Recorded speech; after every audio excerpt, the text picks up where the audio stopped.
દીકરી ડોક્ટર ભાવિના ઉજ્જવળ ભણતર જેવું જ તેના ઘેર આગમનનું સેલિબ્રેશન પણ અનોખું રહ્યું. નર્સરીથી જ આર્મી પબ્લિક સ્કૂલમાં ભણતી ભાવિ હંમેશા ત્યાં પ્રથમ ક્રમે આવી અને 10મા ધોરણમાં 10/10 CGPA લઈને સ્કૂલના ટોપર્સ બોર્ડ પર તેનું નામ ચમક્યું.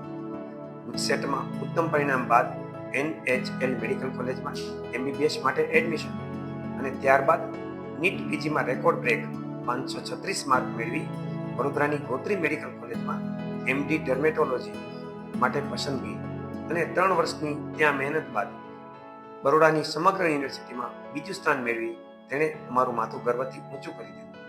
દરેક માઇલસ્ટોન પર બંને મમ્મીઓએ સન્માનપૂર્વક તેને નવાજી. આજના પ્રોગ્રામનું ડેકોરેશન પણ વિશિષ્ટ હતું.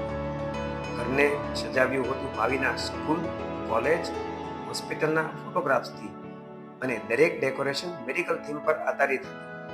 ક્યાંક હાડપિંજર, તો ક્યાંક સર્જિકલ ગ્લોવ્સ, તો ક્યાંક બ્લડ બોટલ્સ દેખાતા હતા. આ સેલિબ્રેશન ફક્ત સ્વાગત નહોતું, પણ એક દીકરીના સપનાઓની સફરનો ઉત્સવ હતો.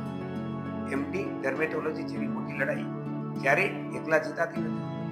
આ જીતના સાચા ભાગીદાર છે તેના દરેક ફેમિલી મેમ્બર્સ, જે બધા જ મેડિકલ એપ્રોન પહેરીને આવ્યા હતા અને ભાવિએ સૌને મેડલ પહેરાવીને વંદન કરી દરેકનું બહુમાન કર્યું.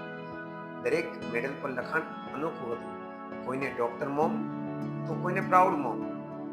એ દરેકે દરેક મેડલમાં પ્રેમ, આદર અને ગર્વની ઝલક હતી.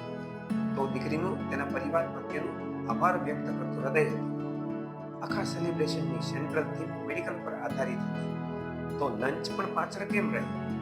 નહીં તો બધું જ મેડિકલ લંચ હતું. કોઈએ પેઇનકિલર શોટ્સ લીધા, તો કોઈએ પલ્સ સિરમનો સ્વાદ માણ્યો, તો યુરિન સેમ્પલ અને બ્લડ સેમ્પલ પીવાનું ફરજિયાત હતું. સર્જિકલ સ્વરૂપે ચમચી અને ફોક્સ અને સ્ટરાઇલ ગોઝ એટલે કે નેપકિન અને છેલ્લે વિટામિન ડી ખાઈને દિવાળીની ઉજવણી પણ થઈ ગઈ.